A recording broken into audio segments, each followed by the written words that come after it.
Boa tarde, bem-vinda, bem-vindo, cara expressionalta, a mais uma edição do programa Duplo Expresso, nessa tarde do dia 6 de novembro de 2020. Sou Romulo Maia, apresento o programa diretamente de Bern, na capital da Suíça, de onde eu recebo virtualmente no nosso Zoom que agora, Pepsi, desde essa semana, tem napolitano, dialeto napolitano no board, né? Daí a gente imagina a confidencialidade. Você tá vendo esse trocinho aqui, ó? Tipo, acertar esse cadeadinho que tá falando, sua conversa está criptografada de ponta a ponta. Eu acredito muito nisso, com o dialeto napolitano no board desde essa semana. Mas, enfim, espionados ou não, estamos no ar em todas as nossas plataformas. Peço que você, nesse momento, pare um segundinho para fazer o compartilhamento e a gente conseguir construir a nossa massa crítica. E é possível, dado o conteúdo controverso que nós discutiremos aqui, que as Big Techs resolvam classificar isso aqui como sem lastro, sem prova, um ataque à democracia mais invejada do mundo, como eles vêm falando. Então, por isso, eu preciso dizer que se tiver qualquer problema no YouTube, no Facebook, Periscope e tal, estamos transmitindo para o VK Russo. É só você ir a duploexpresso.com e a janelinha tá lá. Acabei de conferir tudo certinho. Sem mais delongas, num dia em que a gente está vendo uma movimentação importante, estava aí com o Pepe Escobar e o Vior conversando antes de entrar no ar, Nancy Pelosi, a presidente da Câmara, né, Speaker of the House, ela fez uma coletiva protocolar semanal dela, nessa qualidade, mas ela já se referiu a Joe Biden como presidente eleito, que eu achei uma tática esperta. Ele fica preservado como presidente que não se autodeclara antes da hora, mas ela vai consolidando a narrativa. E aí, o Pepe Escobar certamente estava atento a isso também. Eu estou muito atento, sabe, a uma rede que eu não costumo assistir, que é a Fox News. Por quê? Eu estou tentando ver os spins que eles vão dando e eles, a partir do momento que eles se juntariam ao establishment republicano para tentar começar a pressionar o Donald Trump para ceder. E aí, a pergunta que eu fiz hoje de manhã para o Pepe Escobar é o seguinte, em conversa privada. Ele vai ou não vai ceder? Pepe Escobar acha que não, acha que ele vai até o fim, não é isso? Boa tarde, Pepe Escobar, bem-vindo mais uma vez ao Duplo Expresso, uma semana ultra louca. Para vocês é boa tarde, né? Para mim é 00:30 e eu acordei às 7 da manhã. Então vocês me desculpem, porque o meu cérebro não existe. Tudo que eu vou falar agora vai ser por... I don't know, vai ser... algum mahakala budista vai estar me jogando uns dardos aqui para acordar, entende? Vior, tudo bem? Escuta, Vior, você não quer falar um pouco enquanto eu pego uma respiração? Porque na hora que eu começar eu não vou parar. Tá bom? Abre aí seu microfone, Vior. Eu vou começar com uma pergunta singela. Os âncoras da Argentina, Vior, também mandam... Começa a transmissão dos principais telejornais da noite de Nova York ou de Washington. Eu fiquei chocado quando, eu acredito que foi pela primeira vez, a TV pública francesa, criada pelo general de Gaulle, despachou a âncora para fazer a transmissão direto do Times Square. Eu falei, olha, o general de Gaulle ele não está dando cambalhota, não está revirando no túmulo, uma expressão que a gente tem no Brasil. Ele está dando duplo twist carpado, né, de tanta subordinação. Vior. Bom, a primeira impressão o Pepe Escobar pode explicar melhor de mim, mas a primeira impressão dessa eleição da terça-feira é que os Estados Unidos ficaram insoluvelmente divididos, fraturados. E isso já, para o analista internacional, é muito importante. O segundo elemento, eles não vão superar a fratura social e cultural. Talvez eles podem fazer um arranjinho na elite política para manter a paz interna, para fazer os seus negócios. A gente sabe que o Deep State está com as mãos em ambos, nas duas alas, nas duas lados do espectro político, mas a fratura cultural e social vai permanecer. A consequência disso também vai ser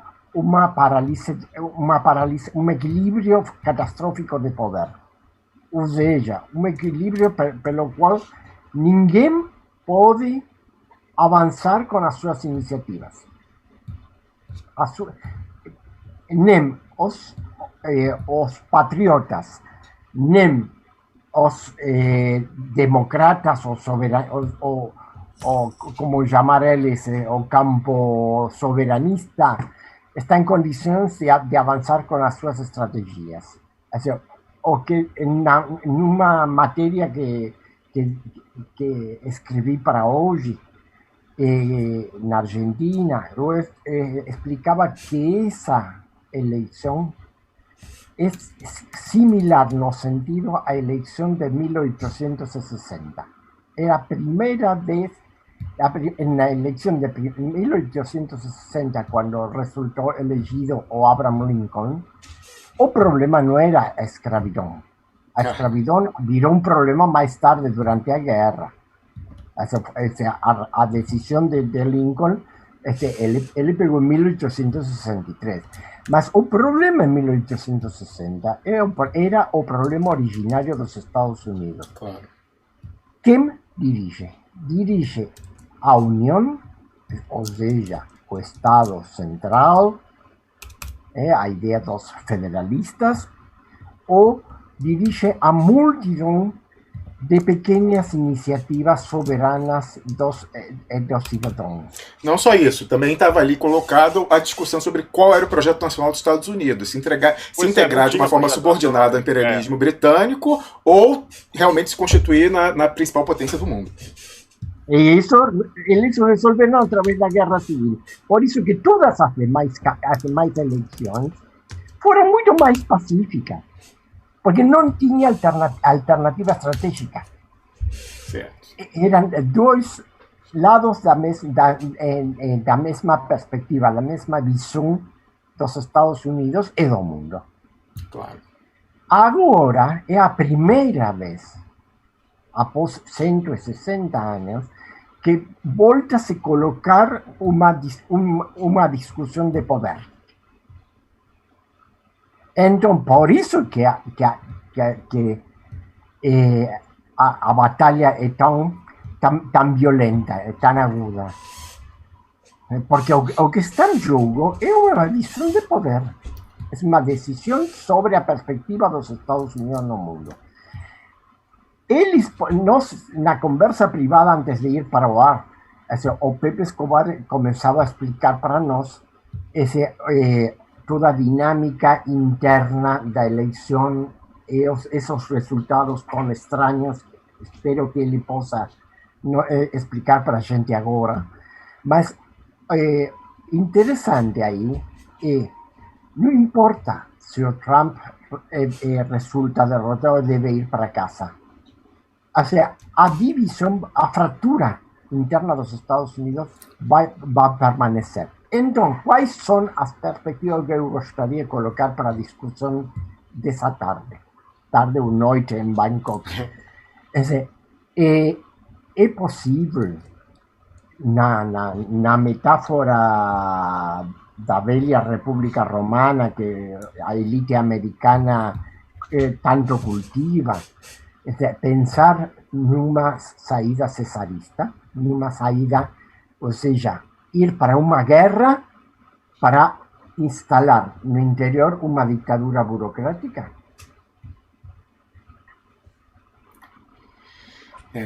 Outra coisa que eu queria pedir para o Pepe Escobar encaixar é o papel do identitarismo nessa eleição, a identity politics, porque se por um lado isso acirrou a divisão que levou a esse desdobramento, já há uma leitura dentro do Partido Democrata do tiro no pé que foi a exacerbação, a exploração pelo campo republicano, esse que eles chamam de populismo de direita, conservador, da franja que eles chamam de super à esquerda do Partido Democrata e tal, e vazou o áudio de uma reunião de uma deputada americana falando: se continuar com essa história de fund the police, tira a verba da polícia e tal, e continuar essa história de identity politics, a gente vai ser varrido do mapa em 2022, nas midterms, e 2024. Isso tem um reflexo, como o restante do mundo copia essa dinâmica que se dá na matriz, isso aí talvez essa fadiga de material do identitarismo também cause alguma repercussão, ou deveria causar alguma repercussão no Brasil, Argentina, etc. Pepe Escobar.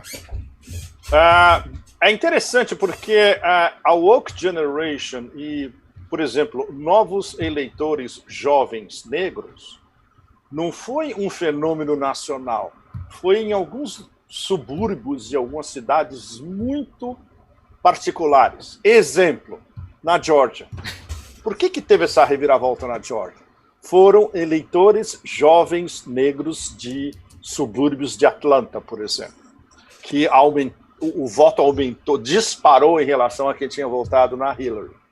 Mas isso não necessariamente aconteceu, por exemplo, em outras partes do Midwest.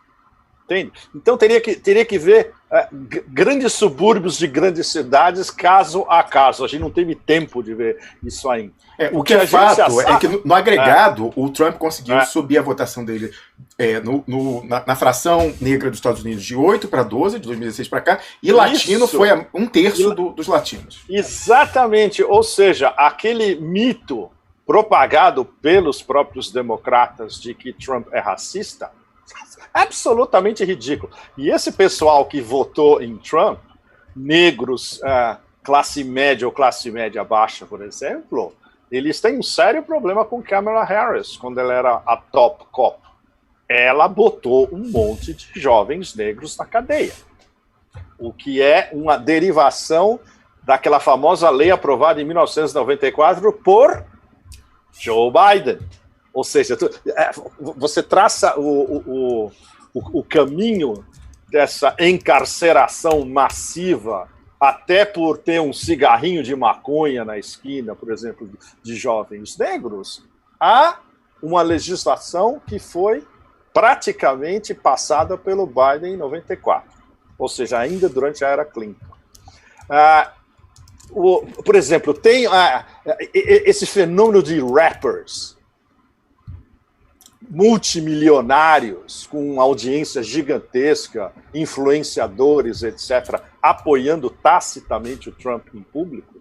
Isso é um negócio que você não poderia esperar alguns anos atrás também. Ou seja, o grande problema do Trump, na verdade, foi que o grosso dos votos da woke generation foram para o Biden por várias razões. Uma delas é esse estereótipo do Trump como um fascista, martelado 24 horas por dia, especialmente nas redes sociais, e o fato de que muitos eleitores do Bernie, mesmo botando a mão no nariz, votaram pelo famoso, segundo Noam Chomsky, menor dos males. Então, são as duas explicações para esse voto woke em massa para o Biden. E o Trump teve um problema sério, porque o pessoal de mais de 65 anos, muito pouca gente votou. E muitos desses retired, né, desses aposentados, tendem a votar republicanos. Por exemplo, votaram na Flórida, desculpa, que é aquele paraíso de aposentados dos Estados Unidos inteiro. Mas não votaram no Arizona. E isso é muito interessante, porque o Arizona, especialmente na parte do Arizona que é próxima da Califórnia ou do Nevada, é também um paraíso de aposentados dos Estados Unidos inteiro. Mesma coisa, o clima é muito bom, tem sol o ano inteiro, todo mundo tem uma piscina, etc. e tal. Aí entrou um fenômeno super interessante, que foi a população woke de grandes cidades do Arizona, especialmente Tucson, que fica perto da fronteira com o México, no sul, e Phoenix, que é uma cidade relativamente grande, subúrbios, woke generation, mesmo blacks, etc. e tal, votaram em massa Biden. Mas o pessoal que migrou da Califórnia, isso também é outro fenômeno interessantíssimo. Muita gente abandonou a Califórnia por N razões, especialmente os preços completamente dementes do mercado imobiliário, e o fato de que eles estão vendo a degradação do serviço público na Califórnia há anos. Imagina, quando eu morava lá há 30 anos atrás, para vocês terem uma ideia. Quando eu voltei a última vez, há poucos anos atrás, mas eu achava que certos trechos eles chamam de Inland Empire, Império Interior. Seria mais ou menos entre São Francisco e o meio da Califórnia, quando você está indo em direção à Nevada. Você acha que você está no sul global. no velho ex-terceiro mundo. Na Califórnia você tem Fresno, que é a capital dos Estados Unidos da crystal meth, né, aquela droga terrível. Capital da crystal meth, bem lembrado. E em Los Angeles, a população de rua tem áreas que você parece que está num apocalipse zumbi. Assim, nossa! Inclusive, eles refizeram Downtown LA. Tem uma parte de Downtown LA que é bárbara, que é uma espécie de Novo Sorro em Nova York, ou parece que você está em Vancouver ou em Montreal, etc. E tem um outro trecho que é como a Cracolândia em São Paulo. Isso, equivalente. Enorme, não é? São vários quarteirões, entende? E em São Francisco, que é ainda mais maluco, no downtown de São Francisco, do lado da Union Square, que é a praça principal em São Francisco, em volta onde justamente todo dia de manhã param os ônibus de Silicon Valley para levar a moçada para o trabalho. A última vez que eu fui, eu fiquei num hotel em downtown e era muito interessante. De manhã eu olhava todo mundo sentado na rua, teclando o seu laptop, esperando passar o ônibus da Google para ir ao trabalho. E de noite, quando eu voltava à tarde, eram putas, junkies, winos e criminosos de todos os tipos. E é isso que virou Downtown São Francisco hoje. É um negócio... Por isso, aí teve um êxodo monstro de gente de LA e de São Francisco, liberal. Para onde a gente vai? Vamos aqui do lado, Arizona, que é uma maravilha. A gente comprou um rancho pelo preço de um estúdio com piscina e tem 300 dias de sol por ano. Então, esse pessoal todo, os californianos imigrados, votaram. Por isso que flipou o Arizona. Eu vi um número, por exemplo, indo para a Flórida, de que lá o saldo de migração para a Flórida é de 1.000 pessoas por dia. 365 mil pessoas por ano vão para a Flórida. E, sobretudo, esses aposentados que não dependem mais da atividade econômica para a sua renda. Exato. E se você mora na Flórida, não nas grandes cidades, né? Se você não mora em Miami ou em Tallahassee, etc., ou nas Keys, de Miami até aqui West, que é muito caro o mercado imobiliário. Se você mora lá para dentro, ou na costa, lá para cima, ou na costa indo em direção a Louisiana, é super barato. Eles têm como pagar, eles têm inclusive como comprar uma casinha bastante razoável, né? Agora, eu estou muito interessado em ver o que aconteceu em Wisconsin mesmo. Até agora, ninguém fez um mapa de onde vieram esses votos do Biden em Wisconsin. Ninguém sabe dizer, porque aquilo lá é Rust Belt, todo mundo quase desempregado, votaram em massa em Trump na eleição de 2016. Como é que isso flipou em 4 anos? E a disparidade com o raio, do lado, né, demografia semelhante e tal, disparidade. Demografia semelhante. Sabe, ninguém conseguiu explicar isso. E em Michigan também. Ou seja, esses dois, como é que chama? Bumps verticais, né? Que aconteceram praticamente na mesma hora, na madrugada do dia 4.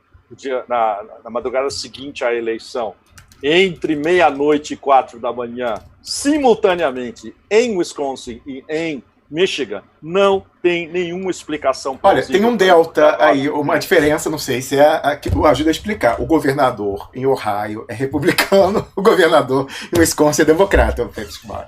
Bom, isso daí já é sem dúvida.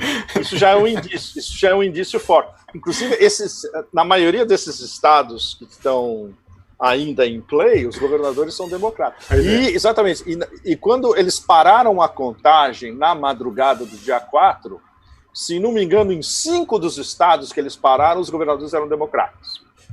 E aí, de repente, no dia seguinte, você vê os números começando a virar de contrário. Ou seja, do ponto de vista Trump, que tenta explicar tudo em 4 palavras, né? E com aquele vocabulário de um garoto de 7 anos, eu estava ganhando e de repente parou. No fundo era isso. Ele estava ganhando em 5 estados, 5 swing states, E quando acordou no dia seguinte, os números tinham virado de ponta cabeça. O problema, como a gente estava conversando antes de entrar no ar, é que você não tem como isolar as variáveis. E aí você tem vários problemas aí. A organização da eleição é da máquina estadual administrativa, da máquina estadual de cada um. E aí qual o problema? Foram os partidos, os governadores democratas que investiram naquela história do voto pelo correio universal. Aí você pode dizer, bom, se todo mundo recebesse a cédula, aí por todos os movimentos e tal, iam votar no Biden, ou é justamente aquilo que o Trump já vinha vacinando lá atrás, falando, isso aí é a chave para fraude. Então, como você não tem um governador republicano, por exemplo, se o governador lá de Ohio tivesse feito a mesma política, a gente poderia ter comparação exata, dada a semelhança demográfica. Sim. Agora, como não teve lá, e nos democratas que estão dando problema e demorando 4, 5 dias para apurar em consequência, tem isso, você não tem como isolar a variável, Pepe Escobar.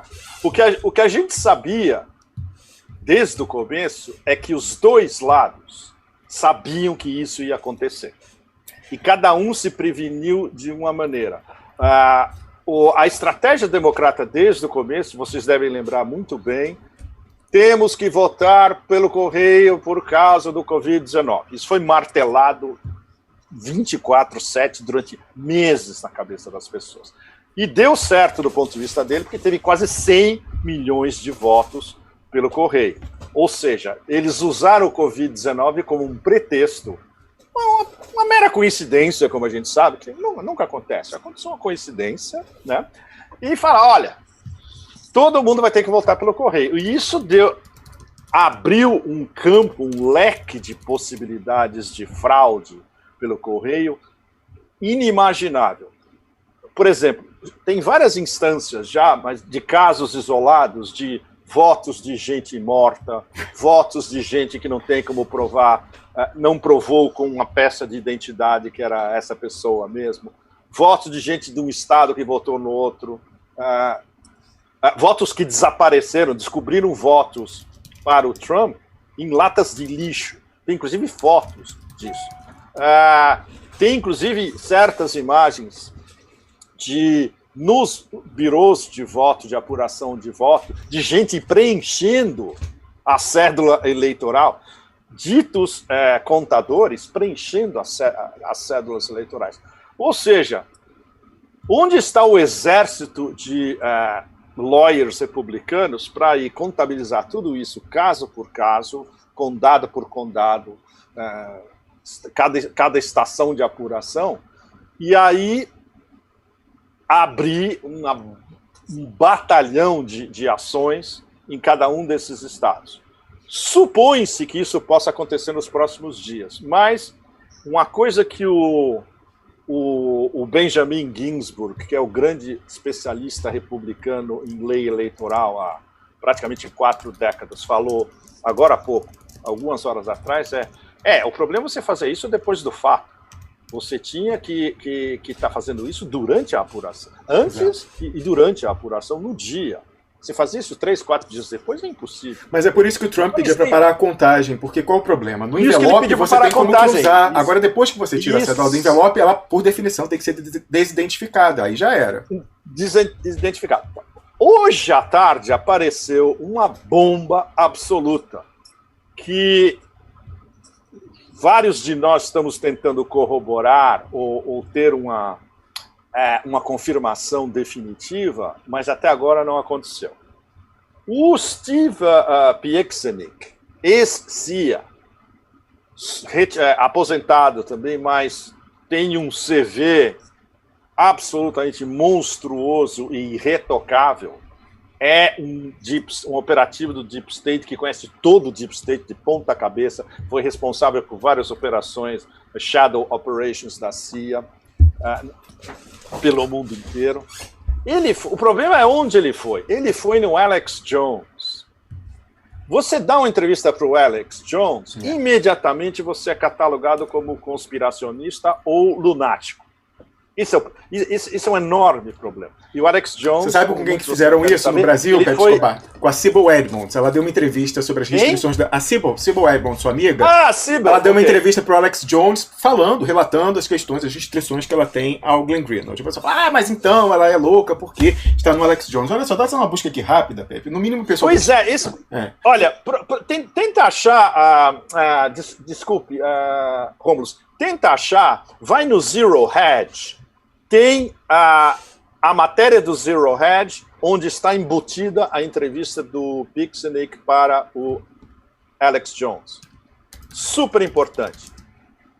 É onde a tese dele é um negócio extraordinário.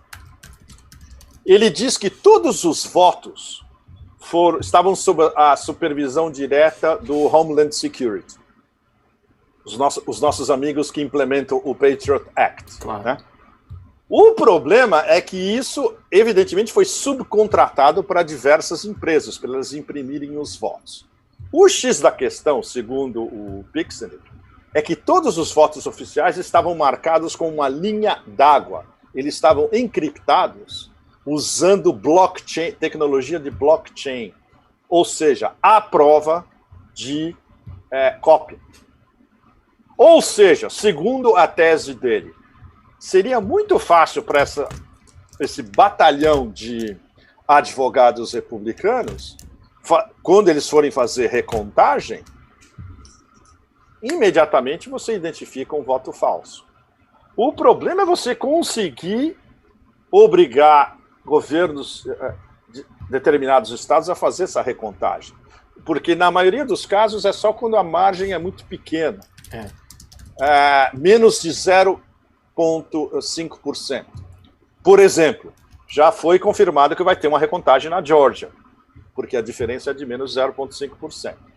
Mas em casos onde o Trump está perdendo por 2 ou 3, vai ser muito difícil você convencer a legislatura desse estado de fazer uma recontagem. Exato. Ou seja, eles tinham que estar atentos no dia da eleição. E, evidentemente, eles não tinham esse exército de observadores. E os republicanos têm reclamado constantemente desde o dia. Nós somos impedidos de estar nessa estação de polling, depois fomos impedidos de observar a contagem no lugar tal, etc. Pepe, diga.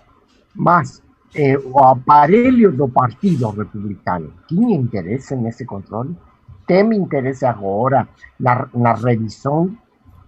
Excelente pergunta, Vior, porque o Partido Republicano está, esfacelado também. Já teve um monte de republicanos tradicionalistas pré-Trump, ou seja, republicanos da ala do Bush pai. Mitt Romney também. Tradicionalistas, Deep State, que estão completamente rachados contra o Trump.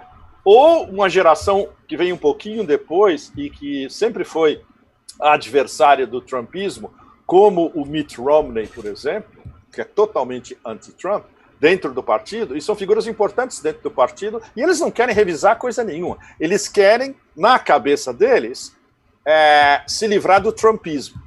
O problema é que eles estão numa barca furada, porque, como você estava dizendo, Vior, agora há pouco, perfeitamente, o trumpismo está absolutamente assentado como um movimento de massa nos Estados Unidos que não vai desaparecer. Pelo contrário, veja bem, um fenômeno cultural. Sim, é um fenômeno. Eles têm 70 milhões de votos. Há uma hora atrás, Trump estava com 70 milhões de votos. Ninguém nos Estados Unidos consegue 70 milhões de votos. O Biden foi um voto anti-Trump, mas você não tem 70 milhões de americanos que apoiam o Biden irrestritamente. Não existe isso. Não só isso, Pepe Escobar. Olhando estrategicamente a demografia, a gente tem aquela bomba demográfica em que as minorias crescem mais do que a América branca.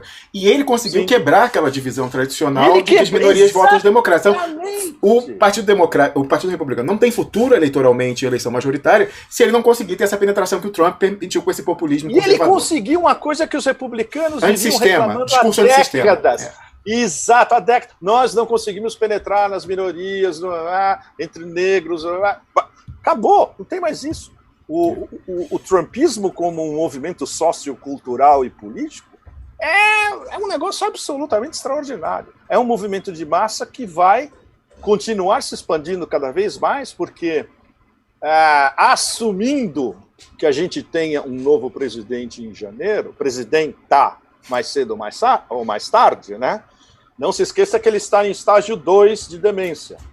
E eu falei com um especialista, ele disse que em janeiro ele vai estar no estágio 3. Ixi. Ou seja, quase no limite de ser mandado para uma casa de repouso. Sim, sim. Alzheimer? O que ele tem? Alzheimer, sim. E isso é uma coisa que eu estava conversando com... Hoje eu estava conversando com a Consórcio News em Washington, e nós três que estávamos conversando, todos temos casos familiares de Alzheimer. E isso é uma coisa que nós, tendo lidado com alguém da nossa família, a gente reconhece na hora. Aquele olhar vácuo, tudo. Sabe, aquela expressão perdida no espaço. Isso é imediatamente identificável. Eu fiquei impressionado, Pepe. Eu dei uma olhada esses dias no noticiário da Fox News justamente para ver o spin e quando que eles iam começar a tentar dar a linha para o Trump desistir, que parece que começou ontem e hoje deu uma acelerada depois dos últimos desdobramentos. Mas eles falam abertamente essa questão, eles falam dos problemas cognitivos do Joe Biden, abertamente, assim, como certeza e não como hipótese. Não, como certeza. E o caminho já está aberto, Vior e Romulus. A Nancy Pelosi, a hora que ela quiser, ela invoca a emenda número 25 da Constituição e destitui o Biden, seja onde ele estiver e o que ele estiver fazendo. E imediatamente assume a Kamala, que vai chamar como vice-presidente ou a própria Nancy Pelosi ou The Witch, Hillary. É mais fácil ligar e falar assim, olha, sabe a história aí do seu filho, do Hunter? Ó, é melhor para você continuar abafado aí, sai tranquilo, vai lá descansar que você já fez muita coisa. Foi bom você tocar nisso, Romulus, porque isso faz parte de um dos braços da estratégia trumpista nos próximos 2 meses. Eles têm um caminho para invalidar o cadáver. Eles abrem uma investigação judicial e eles pedem para o Ministério da Justiça apontar um special counsel, conselho especial, consultor especial, conselho especial, né? Para investigar várias dos inexplicáveis do laptop do inferno e todos aqueles deals que envolvem Iraque, Ucrânia, China e Rússia. China não, Hong Kong. A conexão é Hong Kong, não é China continental. Então, isso vai andar em paralelo com assumindo que essa batalha legal deles de provocar recontagens em alguns estados funciona. E essa história do Pixenic, que a gente não conseguiu confirmar, pelo menos, e eu acho que vai ser muito difícil a gente confirmar, pelo menos nos próximos dias, se isso for verdade, e eles botam esse exército para fazer comparações de votos em diversos estados, eles vão ter provas gráficas de votos falsos, e cópias, invenções, etc. e tal. Então, eles estão nesse pé. O que vai acontecer, talvez hoje, de a gente ter o cadáver se autoproclamando president-elect, né, presidente eleito, vai detonar a segunda parte desse circo, desse telecatch. E aí é que vai ficar complicado, porque vai ter a batalha... O que acontece, Pepe? O que pode acontecer se o Partido Republicano não acompanhar? Exatamente. Se o Partido Republicano não acompanha, isso não vai dar em nada. Porque o trumpismo não vai conseguir mobilizar todos os recursos legais que eles precisam para lançar essas diversas estratégias, né? Então, isso é uma coisa que a gente vai ver certamente nos próximos... Até o meio da semana que vem, a gente vai ter uma ideia bastante clara se vai ter sequência essa história. Se o Trump e a sua equipe perceberem que não tem, ele vai ser obrigado a conceder a eleição e reconhecer a...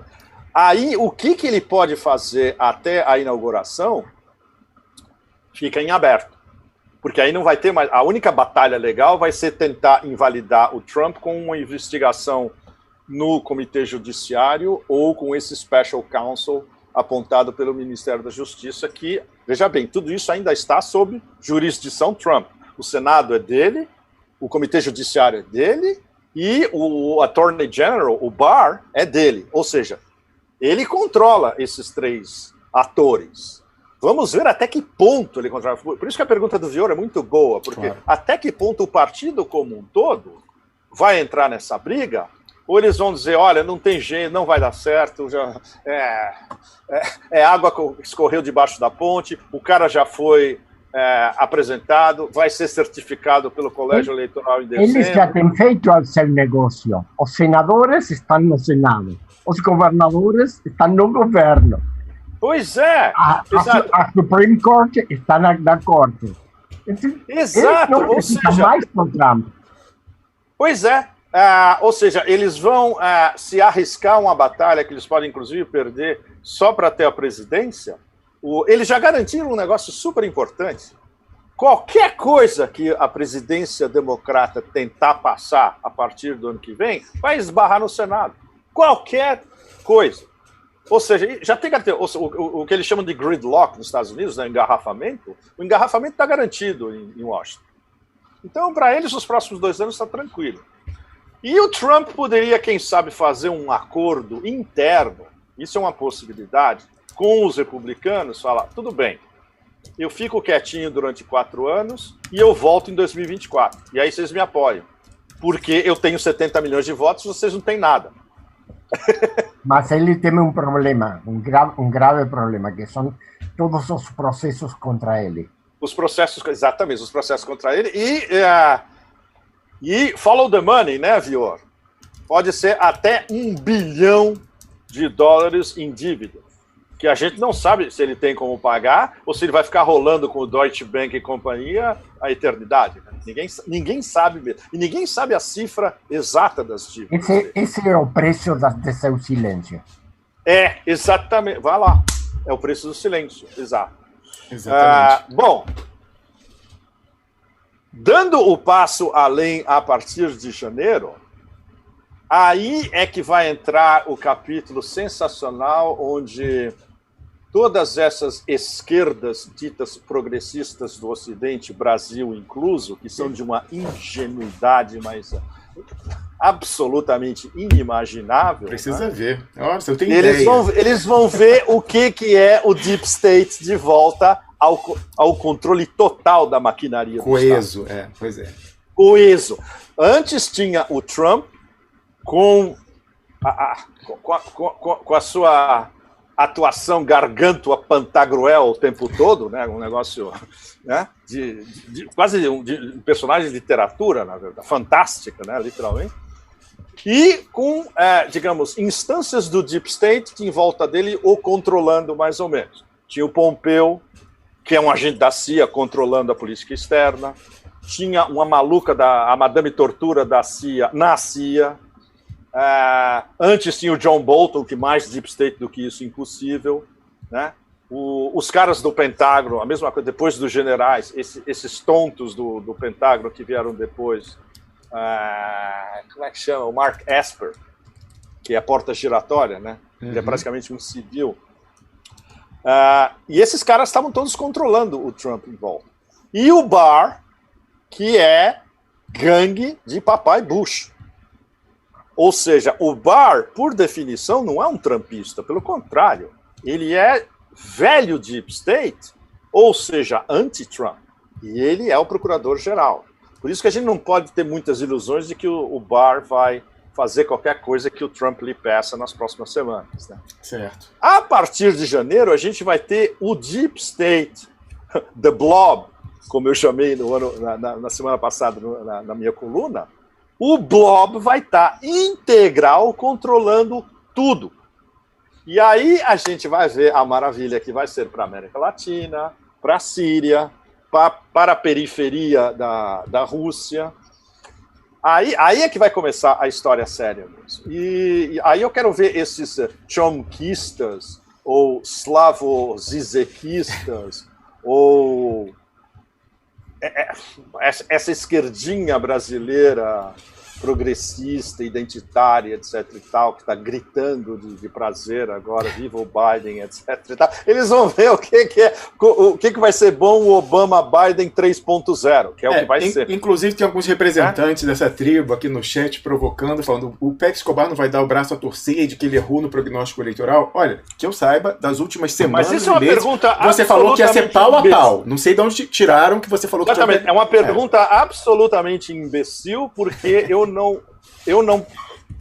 eu sou um analista, eu não prevejo nada, eu não faço bola de cristal. Eu falei reiteradamente desde o começo que estava pau a pau. Sim. Eu falei reiteradamente que todas as pesquisas estavam erradas. Pois é, esse é o ponto principal. Tudo isso aconteceu. Exatamente. Tudo isso é fato. Eu não falei, não, Trump vai ganhar, etc. e tal.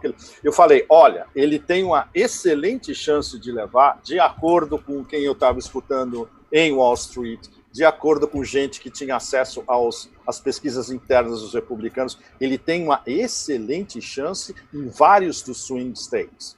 E foi exatamente o que aconteceu. Não, e a gente sabe como esse pessoal de pesquisa visa manipular. Então, num colégio eleitoral que o voto é facultativo, você vê, por exemplo, o Wisconsin, que foi muito importante. Eles davam uma distância de 17%, chegou lá, era pau a pau, pescoço com pescoço. Então, assim, qual terá sido a influência? A influência, a gente sabe como é importante a expectativa da vitória para motivar, engajar o eleitor a ir lá votar, ainda mais em tempos de Covid, etc e tal. E o pessoal, não adianta sair de casa, já ganhou, tá de 17, é impossível passar. Exato. E de todas essas pesquisas, a única que chegou mais ou menos perto do que está acontecendo agora e já tinha acertado em 2016 é de um grupo que chama Trafalgar Group. Exato. Eles cantaram que está pau a pau e que pode acontecer qualquer coisa. O principal quant da JP Morgan, o cara que faz os melhores modelos matemáticos da JP Morgan, ele falou que estava pau a pau há mais de um mês. A gente acompanha esse cara quase todo dia, tudo que ele solta. E ele tinha, inclusive, dado um número, a possibilidade do Trump chegar a 275. Claro, ok. Mas chegou bastante. Ele era um dos pouquíssimos que estava dando uma vitória apertada para o Trump. O que poderia ter acontecido, chegou muito próximo de acontecer, se a gente considerar que houve realmente uma fraude bem pesada em Wisconsin, em Michigan, e com esses votos de última hora na Pensilvânia, que vão ser contestados, ele poderia ter chegado ou chegaria aos 275 também. A indústria de pesquisa dos Estados Unidos, depois dessa, está morta e enterrada. Isso todo mundo já sabe também. Né? O que isso significa em termos de lavagem cerebral prévia? Né? Era uma tática de muitas dessas pesquisas de ir preparando a opinião pública para uma lavada do Trump. Ou seja, todo mundo vota, bota mascarinha, vai lá, vota uma semana antes, um mês antes, manda pelo correio, etc. e tal, que a gente ganha essa eleição. Ou seja, isso, o brainwashing nessa história funcionou. O problema é que a equipe Trump já sabia que isso ia acontecer. Então, teoricamente, eles estavam preparados. E foi isso que eu coloquei na coluna que eu mandei para vocês já, Pior, Rômulo, Piero, a coluna que eu publiquei há algumas horas atrás, que é um wargame. Eu construí uma coluna em termos de uma revolução colorida, não exportada pela matriz, mas dentro da matriz, que eu chamei de Revolução Azul. E o que eu fiz? Eu fiz um cenário muito parecido com um dos games que foram testados por esse mecanismo de transição, né? Transition Integrity Project, TIP, que foi montado pelos democratas junto com os neocons anti-Trump. E um dos cenários é muito parecido com o que eu tentei mostrar hoje. A diferença é que eu usei dados reais de coisas que se passaram desde a noite do dia 3, incluindo o Wisconsin, incluindo o Michigan, mais ou menos o que poderia acontecer na Pensilvânia. E, no final, a última parte é cui bono. Cui bono uma revolução colorida desse jeito que tem uma contra-revolução colorida vermelha? A revolução colorida azul teve sucesso, ou seja, eles estão elegendo um presidente com ou sem fraude ou com uma fraude limitada em alguns estados. Eles conseguiram o que eles queriam, né? A contra-revolução vermelha, que começaria agora, é a batalha legal, cujo objetivo principal, na verdade, não é anular o resultado eleitoral, é anular Biden em si. É provar para os eleitores do colégio eleitoral que esse candidato é corrupto. Porque, veja bem, o principal é o que vai acontecer nessa reunião dos eleitores do colégio eleitoral. São os eleitores de cada estado que fazem uma votação e certificam o candidato que ganhou a corrida presidencial. E isso vai reconfirmado no dia 6 de janeiro. Você pode ter eleitores de certos estados que vão se recusar a confirmar o candidato que venceu essa eleição indireta, na verdade, porque ele está sendo investigado por corrupção. Então, os republicanos estão jogando especialmente nesse ângulo, muito mais do que tentar recontagens ou invalidar a eleição em si. Uma pergunta. Sim. O colégio eleitoral pode eleger uma terceira pessoa? Está sim. Obrigado a elegir entre os dois?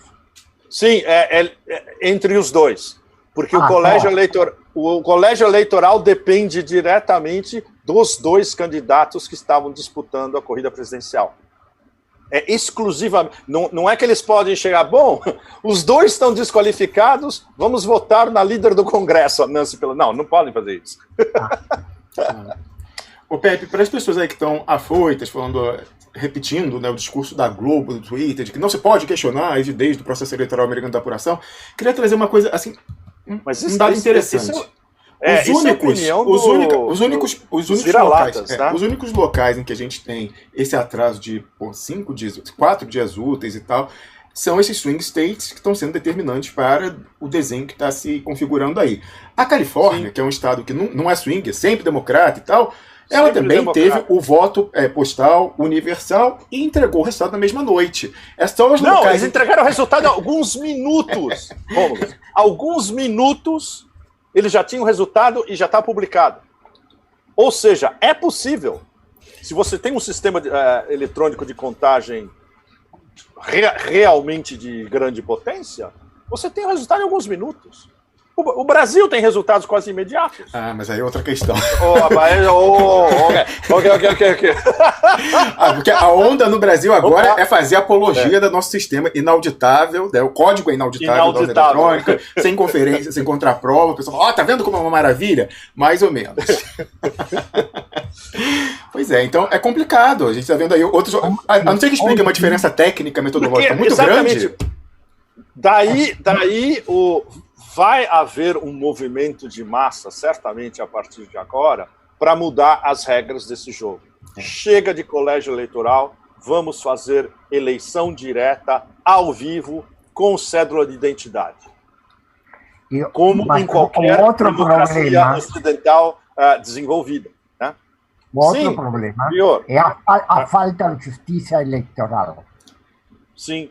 Nos Estados Unidos não tem justiça eleitoral independente. Não existe. Exatamente. Pois é, tudo depende dos estados. Mas também, assim, isso aí é pressupor que há um distanciamento entre a juristocracia e a classe política. Se a gente olhar o caso brasileiro em 2018, o TSE foi fundamental em concertação com atores políticos para produzir o resultado que a gente teve. Então, assim, também... E, aliás, eu tô achando isso muito interessante. Algumas pessoas estão falando assim, tá vendo? Os Estados Unidos estão provando do próprio veneno, a judicialização da política. Olha, eu acho que pode até ter uma pedagogia positiva, dependendo do desenlace desses processos, do pessoal ver o contrário, ver a politização do judiciário. Porque o pessoal tá vendo que, por exemplo, a Suprema Corte da Pensilvânia é eleita em voto direto e é de maioria democrata. E aí vai rejeitou uma das primeiros processos e tal, para desconstruir essa imagem de que a justiça é imparcial, de que seria muito diferente o resultado se a gente tivesse pessoas concursadas. É parcialíssima e é partidária. O caso da Pensilvânia é clássico. É uma Suprema Corte completamente ideologizada e partidária. E o que o Vior falou é exatamente correto. Não existe um supramecanismo federal que regule toda essa cambada, né? E aí isso pode se prestar a todo tipo de manipulação. Deixando bem claro que a eleição de 2000 foi roubada na Flórida. Vocês devem lembrar isso muito bem. O Bush não tinha mais votos do que o Gore na Flórida e na recontagem o Gore ia ultrapassar o Bush. E aí houve um acordo daqueles ultra barra pesadas, deep state organizados, com o James Baker como o grande conselheiro, a lá poderoso chefão de intermediário lidando com todo mundo. O James Baker ganhou essa eleição para os neocons em 2000. E não se esqueça também, essa também eu acompanhei de perto, a eleição de 2004 foi roubada em Ohio. As máquinas de Bold de Ohio foram provadas que tinham sido alteradas. O fato de Bush ganhar de Kerry em Ohio virou a tendência de ponta cabeça. O Bush ganhou a eleição de 2004 em Ohio. Ou seja, os dois lados manipulam, traficam e subvertem historicamente, desde Tammany Hall na máquina democrática em Nova York, sim, historicamente. Exatamente. Os republicanos, recentemente, 2 casos, e os democratas.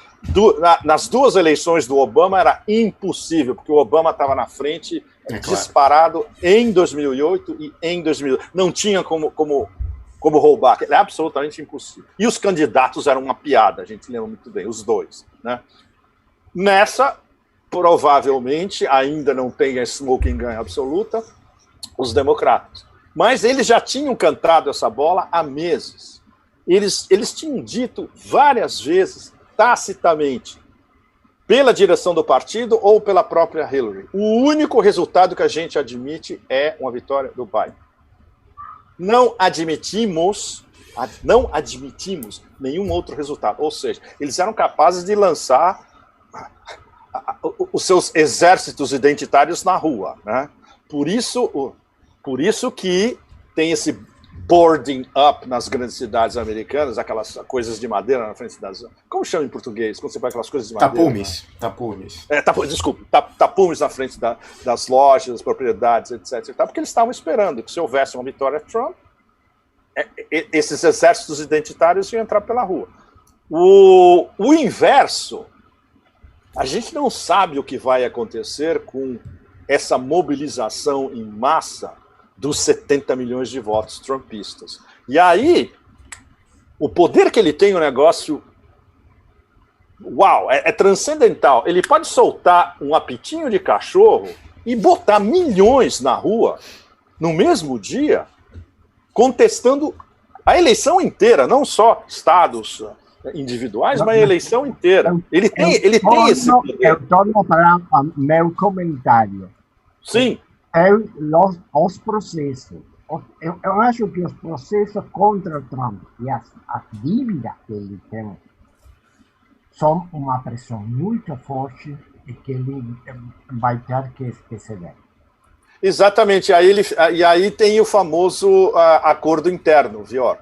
Isso, talvez no momento essa seja, assumindo que ele não conceda a eleição entre hoje e os próximos dias, etc. e tal, certamente vai ter um tipo de negociação com algum personagem à la James Baker de intermediário e falar, olha, vamos fazer um trato.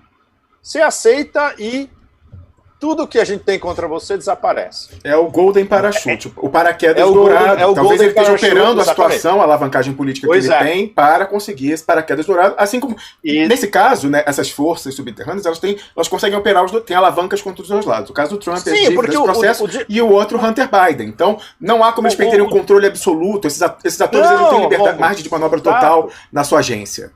E é isso que as esquerdinhas no Ocidente não percebem. Que o Deep State opera em pinça os dois lados, o tempo todo. Ou seja, o atual circo que a gente está vendo, essa distopia desmesurada que a gente está vendo agora, a gente está no meio, É perfeito. Foi operado por eles também. Eles queriam colocar metade do país contra a outra metade do país, se conflagrando, e eles ficam lá nas tribunas observando calmamente. Sim. É perfeito. É perfeito. É perfeito. A destruição social do país total, é a polarização absoluta, e a agenda deles, seja quem for que chegue ao poder em janeiro, e especialmente no caso de Wall Street, que já disse, ótimo esse arranjo. Mesmo que tenha uma presidência democrata, o Senado controlado pelos republicanos, a gente vai ter exatamente o que nós queremos. Ou seja, para os donos, follow the money, para os donos do dinheiro está perfeito a atual configuração. E a plebe se conflagrando nas ruas ou nas redes sociais, é diversão para eles, né? É um coliseu virtual gigante. É a operação da cismogênese para possibilitar o controle social mais fácil. Exato. Pois é, ainda mais disso, ainda mais de uma diversão. É a justificação perfeita para a guerra externa ou a ditadura burocrática interna. Sim, sim. Sim. E acho que o que o Trump colocou. Opa, travou o sinal do Viola aí. Acho que travou. Deu uma travada ali, o sinal tá um pouco. Peraí, tá voltando, eu acho. Travou, voltou, Viola. Agora. Pode falar. Vindo? Voltei? Sim? Sim. Não. Ok. Na discussão pública em 2016 tem sido a questão nacional. Ele colocou um novo modelo de nação. Sim. Rota a globalização, acabada a globalização. Tá travando aí, tá muito ruim. Tá travando. Tá travando um pouco, Viola. Peraí, volta de novo. Começa de novo. Agora tá dando. Vamos lá. Sim, é um problema, sim. A conexão. Não, tá muito ruim. Peraí, vamos esperar essa onda passar de instabilidade do Viola e depois ele faz essa consideração. Uma coisa interessante... É a sua conexão, né, Viola? Uma coisa interessante, né, eu prestei muita atenção nessa questão da identity politics, né, do identitarismo, e eu vi a consideração, obviamente, enviesada de alguém do Partido Republicano pró-Trump na Fox News falando o seguinte, olha, o que o Trump conseguiu demonstrar com esse resultado dele, na verdade, aumentar a participação dele no eleitorado negro, latino, nas minorias, foi que ele conseguiu, de alguma forma, traduzir para essas pessoas que o discurso dele antissistema, né, em que ele tem o que eles estão chamando de populismo conservador, ele conseguiu mostrar que, na verdade, assim, estou falando o relato, né, como está sendo escrito, mas falando assim, que o empregado, né, de baixa qualificação negro, o empregado de baixa qualificação branco e o latino tem mais a ver entre si do que o negro com a Oprah Winfrey, entendeu? Porque realmente, antes o pessoal era só aquela questão da representatividade e a questão de classe ficava em segundo plano. E, de alguma forma, óbvio que isso não é majoritário ainda, se a gente for olhar, então, se o Trump pegou 12%, o outro pegou mais de 80%, mas, realmente, nesse sentido, encarnar o personagem de sistema, seja ele real ou não, entregue ele ou não essa promessa de quebrar a banca do sistema, é uma coisa que tende a desconstruir em alguma medida isso que vem sendo trabalhado com muita intensidade nos Estados Unidos há décadas, mas inclusive no Brasil, acelerando-se ali no final do segundo governo Lula, governo Dilma e tal, identitário. Se a gente olhar o contingente de voto do pessoal periférico, de favelas, a representatividade do voto negro, de minorias, inclusive no Bolsonaro, tem que olhar isso com calma, entendeu? Qual é o efeito líquido dessa questão? E isso rodada após rodada, a gente vê a exploração disso, pelo outro lado, uma cismogênese em que vive quase que em simbiose a franja ultra-vanguardista da lacração do pessoal e, por sua conta, esse pessoal ultraconservador fascistoide e questões mais relevantes, né, o projeto nacional brasileiro, nosso papel, nossa inserção geopolítica, tal, fica em segundo plano e muitas vezes isso é operado, inclusive, para mascarar com diversidade, como a gente viu nessa semana. Teve uma votação importante, assim, não é importante, determinante a questão da independência do Banco Central e passou-se nas redes sociais o dia discutindo uma pauta que foi requentada, não vou entrar no mérito, mas requentada pelo Intercept, numa pauta identitária dessas, né? Então é uma questão delicadíssima, tem muita gente que está com medo de entrar nisso, mas aqui, como nós não tememos o cancelamento, a gente aborda essas coisas. Então, realmente é algo a se pensar. A independência do Banco Central, em 2 ou 3 palavras, é entregar o banco para a oligarquia, né? Pois é, de direito. De fato já era, mas agora é de direito, esculpido agora em mármore. De fato e de direito, exato. Mas no caso do Trump, como o fenômeno, como ele conseguiu montar esse movimento, é interessante porque ele agora se refere a movimento. Nos últimos comícios, ele falava, we have a movement. Então ele sabe exatamente o que ele criou. Ele criou um movimento de massa de, digamos, patriotas nacionalistas. E isso passa por cima de qualquer... É patriotismo e nacionalismo. Anti-globalista, anti todo o sistema neoliberal, Soros e companhia, Bill Gates, Great Reset, como a gente vai ver em janeiro, etc. E tal.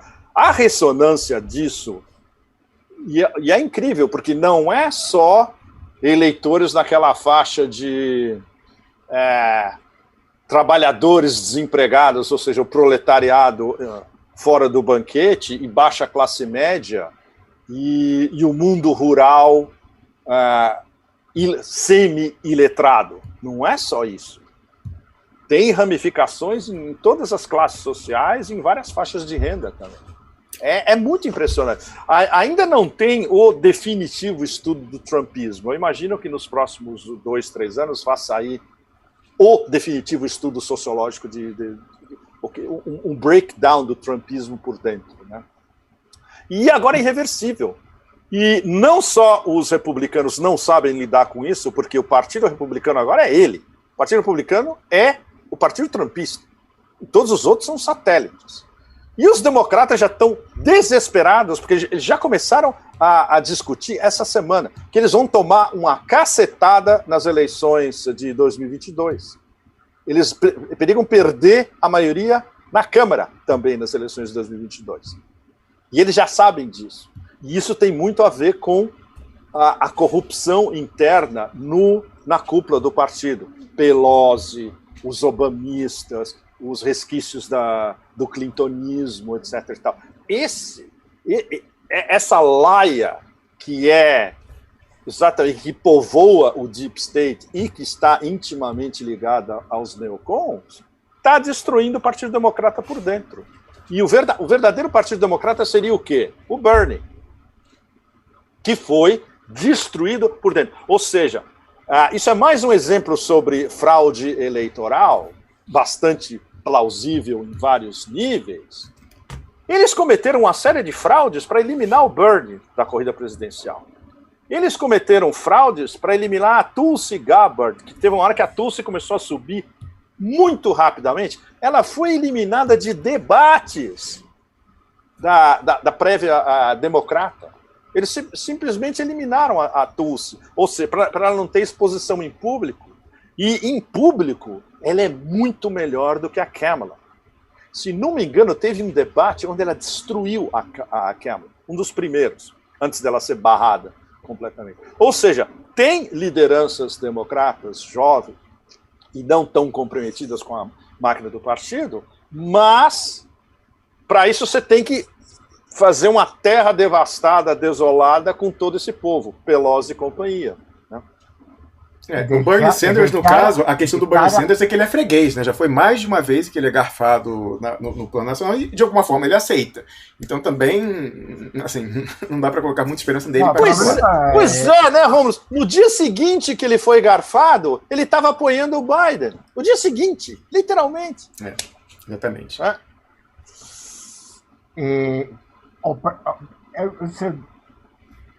E tá muito ruim. Peraí, travou de novo o sinal do Vior. Estamos sendo sabotados aí pela qualidade do serviço de telecomunicações na Argentina. Tenta de novo, Vior. Não, sim, é muito ruim, verdadeiramente. Você paga um monte. Assim, que horror, né? Sim. É uma situação monopólica.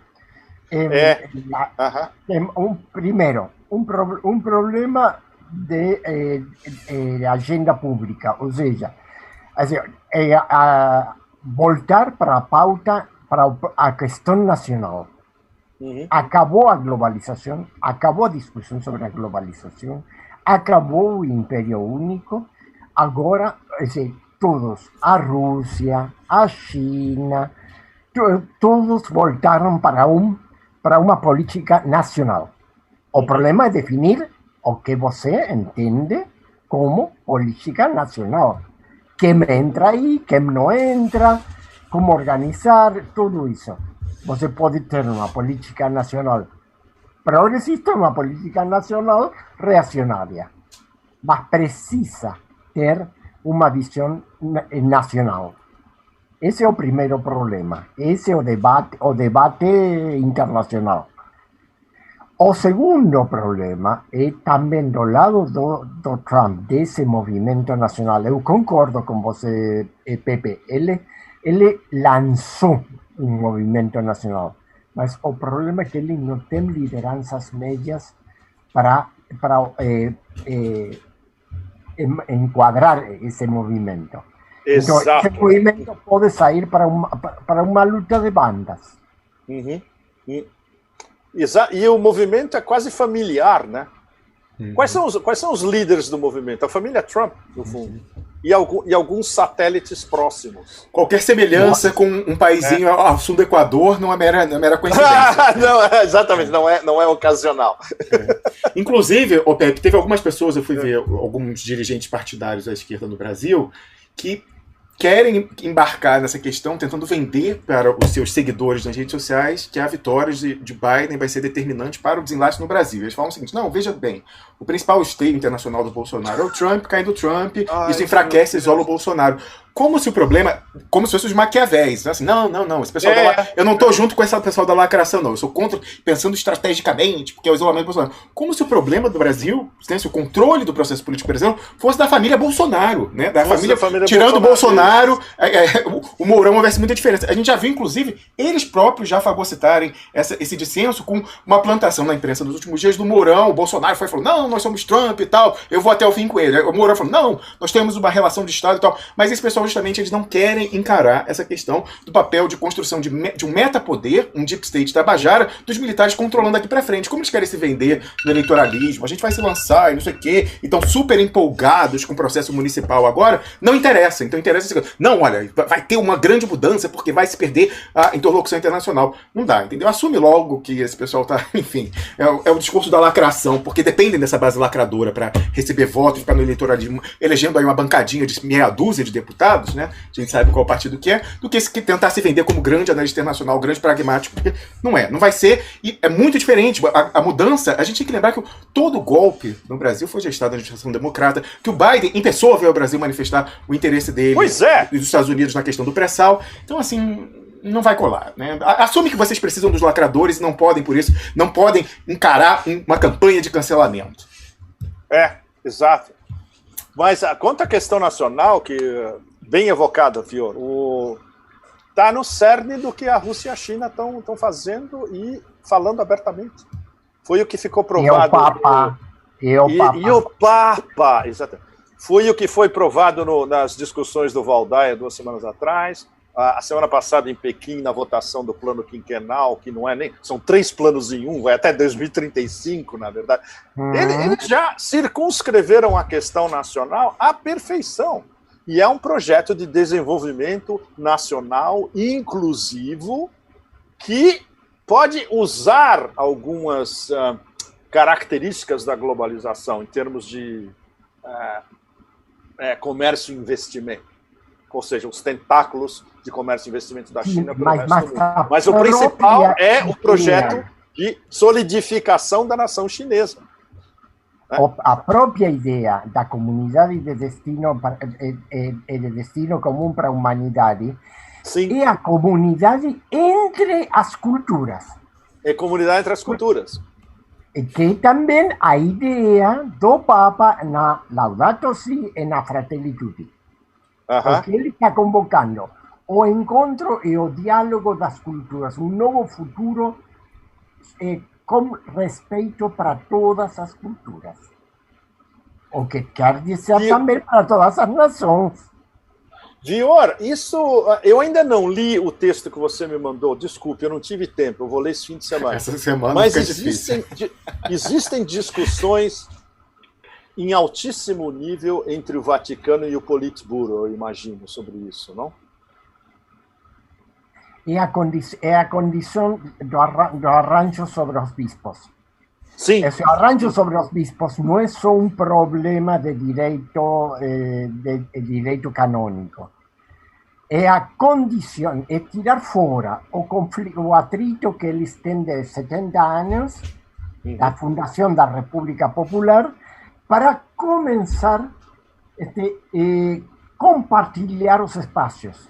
Porque eles não concorrem, eles podem compartilhar. Ou seja, a comunidade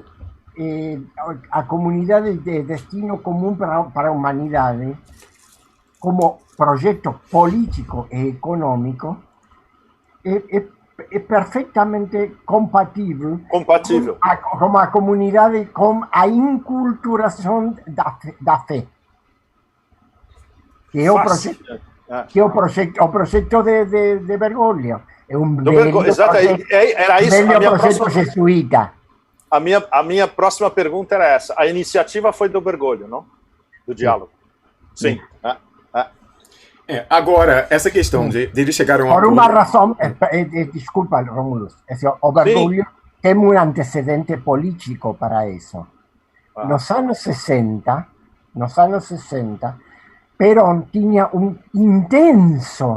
intensa troca epistolar com Mao Zedong. Muito intensa. E Bergoglio tem se formado na doutrina peronista. Ele é jesuíta com a ideia da inculturação, a ideia de Matteo Ricci na China. De Matteo Ricci, exatamente. Matteo Ricci na China, é isso, mas a ideia política. Tudo junto. Por isso, a combinação com China é estreita.